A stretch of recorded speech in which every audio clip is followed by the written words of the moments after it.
Hi everyone.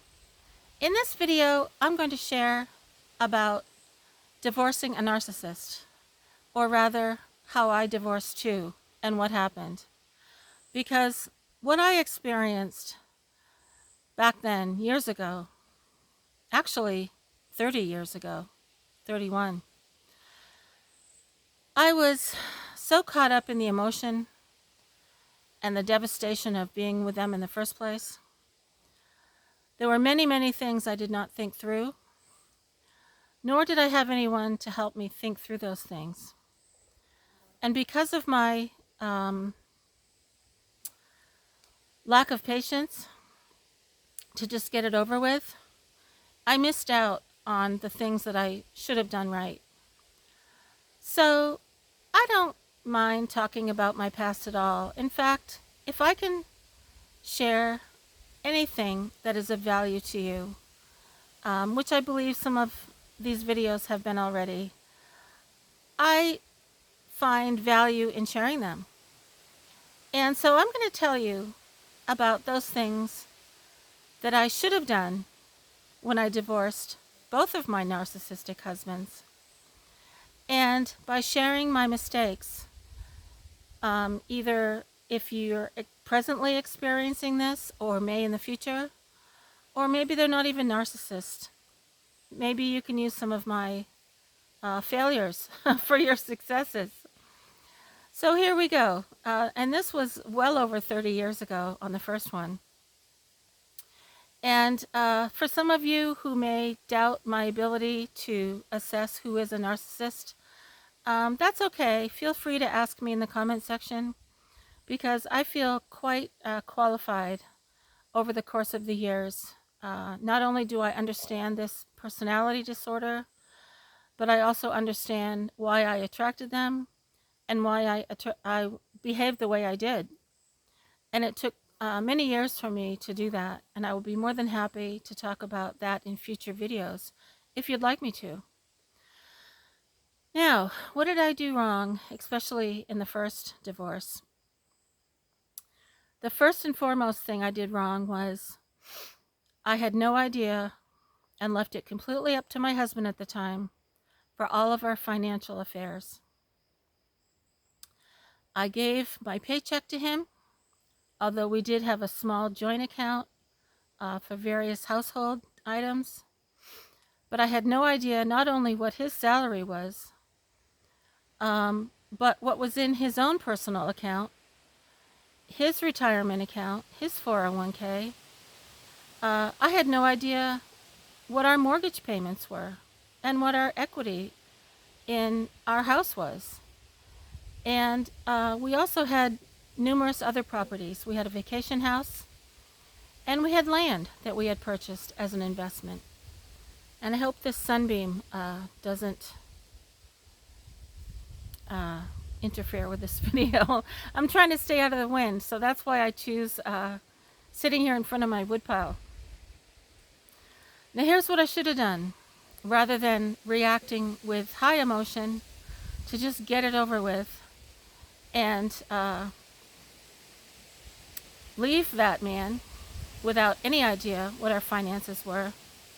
Prior to leaving, I should have gone into his office where he kept everything and made copies of all of our documents. And even though it seemed like a kind of a sneaky thing to do, those were my debts as well. And he never showed them to me. And so I should have gone and taken each file to the copy store back then and made copies of everything. Because at the time, I just assumed that he would be honest and reveal it all in the divorce proceedings. And please know that is a huge mistake, because a narcissist will never be honest. They will do whatever they can to protect their assets, to create whatever false truths or lies that they feel entitled to, because narcissists feel entitled to say whatever they want to protect their own uh, assets, not only financially, but in the business world, because they don't want their true colors to be really known in public. And they don't want the truth teller, who was me, to have any influence at all in their exterior portrayal, which they do so well to the public. And I hope that made sense. And that is a very typical behavior of a narcissist, because they can be very charming, very outgoing, and very successful. But deep down, they are driven by their need for control, by their need for admiration, and by their need for approval. So when you come along and you suddenly want to reveal them for who they've been in your marriage, they will react like an erupting volcano, and they will do everything they possibly can to stop you from doing that. So first mistake, please retrieve all documents that pertain to you, and do not tell anyone that you are doing that, not even a best friend. Because I made the mistake of revealing to who I thought was a best friend about something that I was doing, and she turned around and told him. So this is the time to prepare yourself and be a detective and gather all those documents and put them in a safe place, not in your house, maybe in a safety deposit box. Heck, maybe put them somewhere in a park, buried in a box somewhere. Find a special place where no one else will ever find those documents, and copy every single one, even if you don't think you need them. Even if you live in a state like California, who at the time had no fault divorce, which they may still, I don't know. Don't depend on that, because they are not going to be honest during the divorce proceedings, and don't assume that they are, because that will be mistake number 2. What was my next mistake? My next mistake was not taking funds with me before I left, because we did have money in a joint account, and sure, he would have noticed it gone, but I was entitled to some of those funds, and I should have taken at least a small portion to live on. I did not do that. I left with my meager account and savings that I had myself, and it was not easy. So my number one and most important tip when you're leaving and divorcing a narcissist is to document everything, put those documents in a safe place, and do everything you can to prepare before you tell him you're divorcing him. Now, here's something I learned with my second narcissistic husband. And this is equally as important as gathering documents, because I did not do that in my second divorce either. Now, I made even more mistakes with this one, because I told him in the heat of a moment, when he was, he'd done this so many times, I can't even tell you how many times.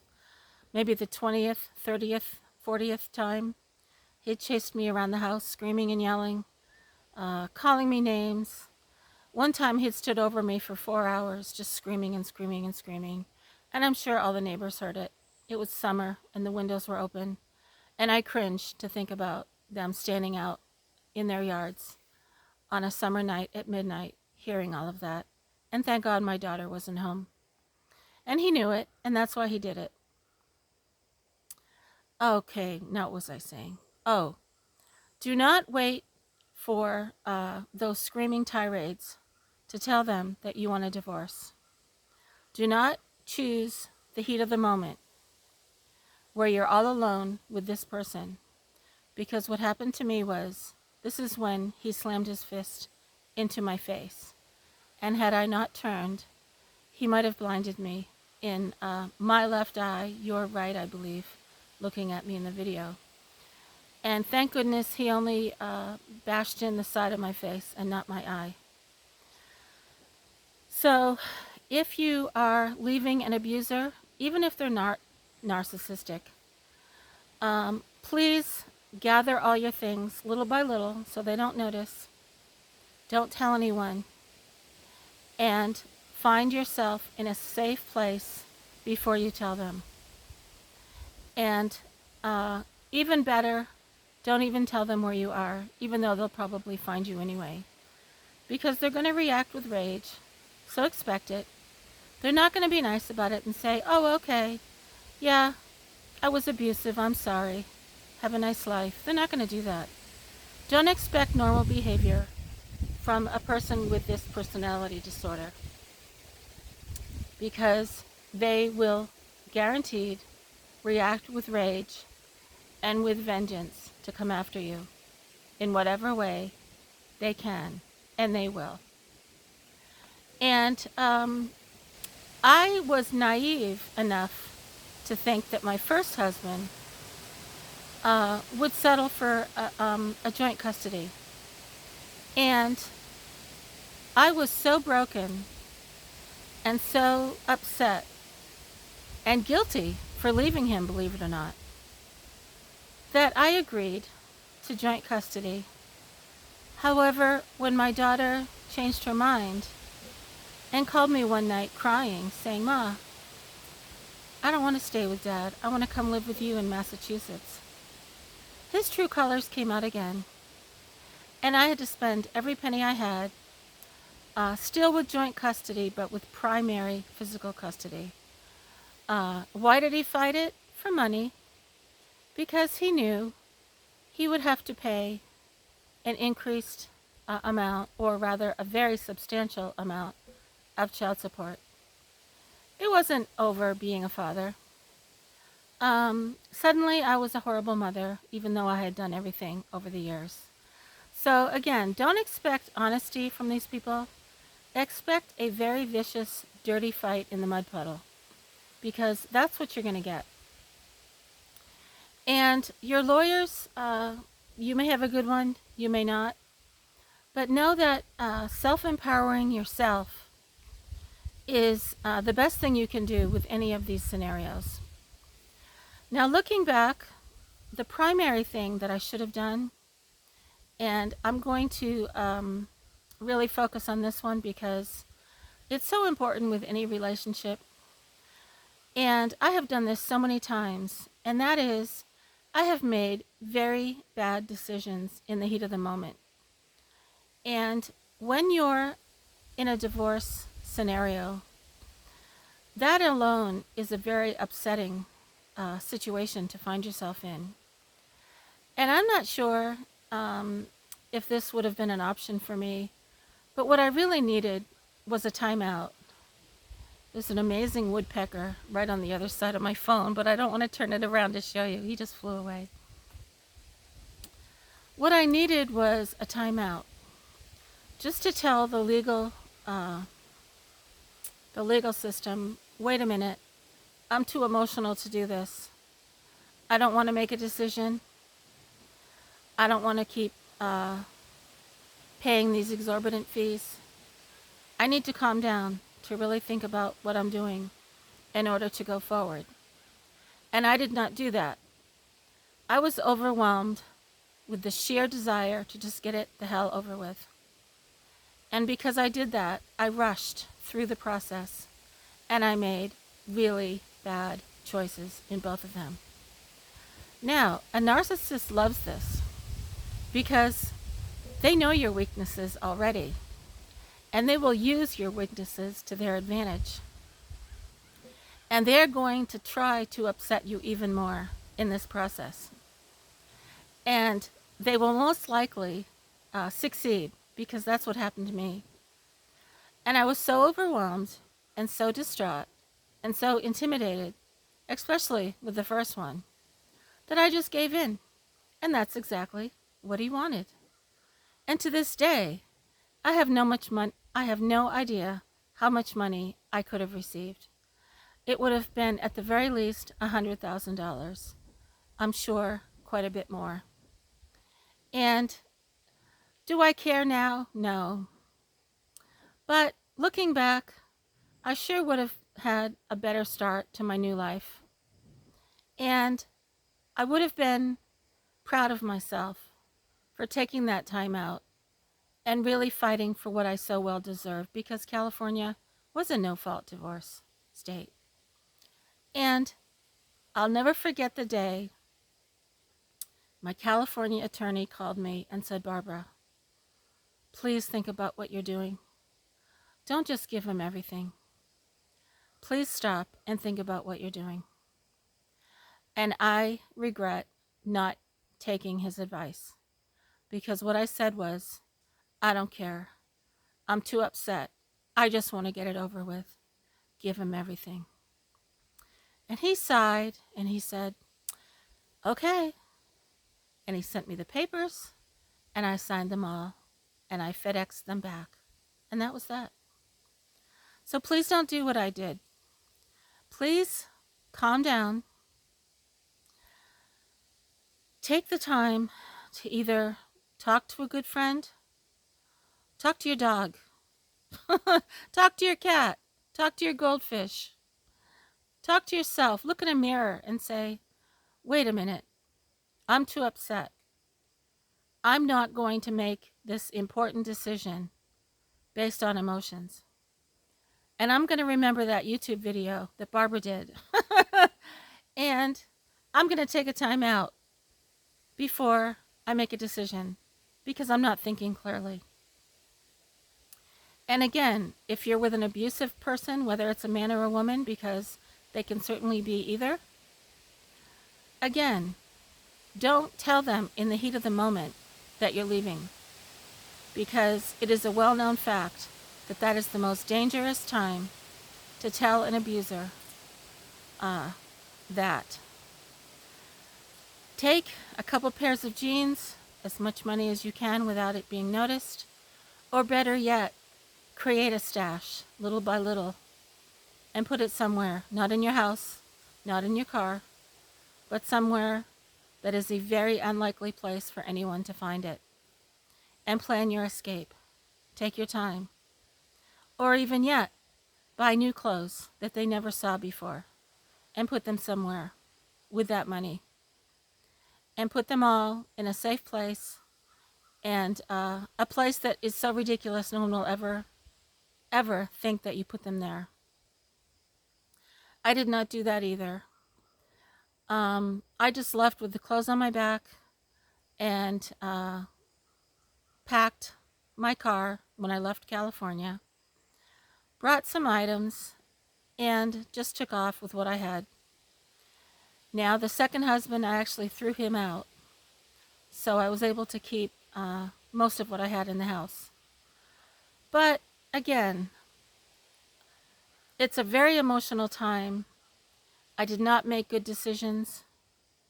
And my number one absolute 2 suggestions is, first of all, know your finances, know your debts, plan your escape, plan what your attorney is going to cost.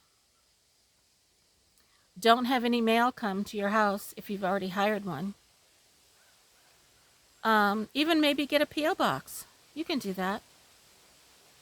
But again, the number one thing is, don't do anything in a highly emotional state. And I would have made much better choices. And before I end this video, I'm going to tell you one last one.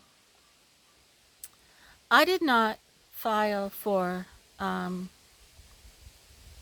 any kind of abuse in my second marriage.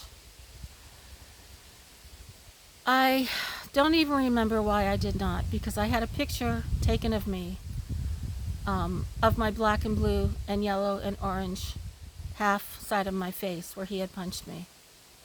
The chief of police in that town had taken it. And I could have easily used that in the divorce proceedings. And I could have easily used that to not give him any money from the equity in the sale of the house at all. But I didn't. And I think reason being was I just didn't want a drawn out fiasco, knowing that he had told all his friends and his family that I had just fallen down the stairs.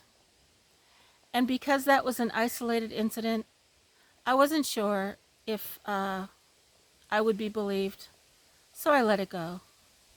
But looking back, I should have stood my ground and at least tried to claim that rather than the old standby, irreconcilable differences. So there you go. I hope some of these tips help you. And even if you're not with a narcissist, true colors do come out when you're leaving someone. Even if you're not married. But a divorce in particular, especially if you own property together, and it more so if you have children. And so please let me know if this was helpful. And again, I have no problem sharing my life experiences. And I'm well over all of this. I don't care about any of it now. I'm just using it as a learning experience for all of you who hopefully might benefit from something that I said. And that's one reason I love my YouTube channel, because I have years worth of mistakes that I can happily share on here and offer what I learned and shed some light on perhaps either what you've been through or maybe going through or maybe looking at in the future. I hope you're all having a great day, and please ask me any questions that you'd like. Take care, everyone.